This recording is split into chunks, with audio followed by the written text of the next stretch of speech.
It's a lie when I am desperately lonely, but it's the truth when I let myself be honest on rare occasions. To grow up around a million conversations born out of kilig is to realize that to not relate is rather atypical for a teenager.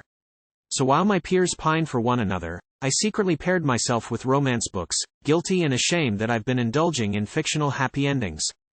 See, I've been led to believe that pain is more profound.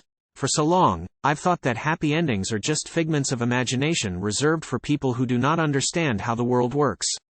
At 15, when one of my teachers told us to write a love story, I wrote a tragedy. I created two people who fell helplessly in love with each other, only for one of them to be taken away by death. I was so proud of it back then, but now, all I do is grieve that I didn't know better. I was afraid to hop on the romance train because I was also afraid that I might enjoy it. Somehow, that was worse, because then, I had to entertain the idea that I wanted it to happen in my life. It was an embarrassing thought because I was not supposed to mush into a puddle of cringe-inducing yet sweet confessions of love. For me, indulging in it was a symbol of defeat and surrender to the teenage angst I proudly wore on my sleeve. Why did I deprive myself of happiness, even if it's only in stories of make-believe? Why didn't I let myself pretend, even just for a couple of pages, that someone was capable of loving me? It came down to this. To read romance books is to crave affection the way it has never been given to me. It is to admit to myself that my well-protected solitude and strength have turned to loneliness.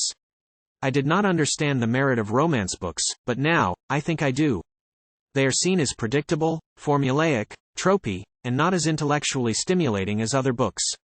While it is true for most books I've read in the genre, it should not undermine the fact that one can experience uninhibited joy in it.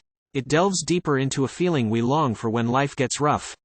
It is admitting that the earth has sharp edges, but believing that there is a softer side of it. It knits a common thread of people's desire to be loved and accepted, despite knowing reasons that make it seem harder to. And while the plot progression centers on the characters falling in love, it is not all that there is. It has shown me the different ways that love can exist outside of romance. For times I cannot even begin to count, I have fallen in love with a character's journey of loving themselves and knowing their worth above all. I have been forever touched by the power of familial love that I have been too shy to express to my own family. I have been made strong and confident of a fictional friend's platonic love and wisdom. There are great things born out of love, however it might be presented. When written right, reading romance can be a cathartic experience, too.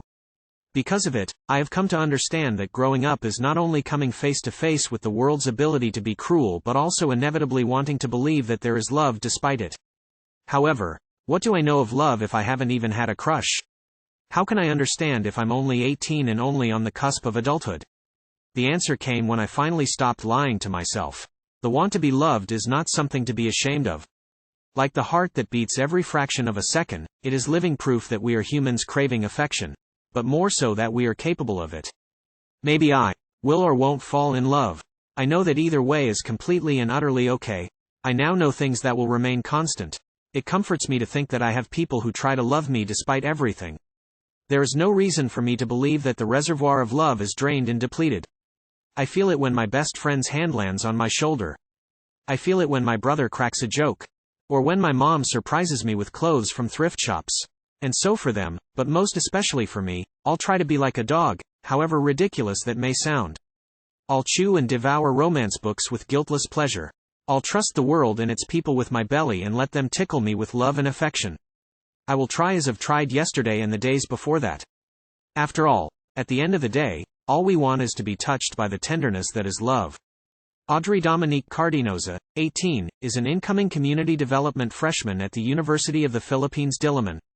She spends her time listening to Taylor Swift, creating the playlists of her life, reading books, writing, and watching but never completing TV series.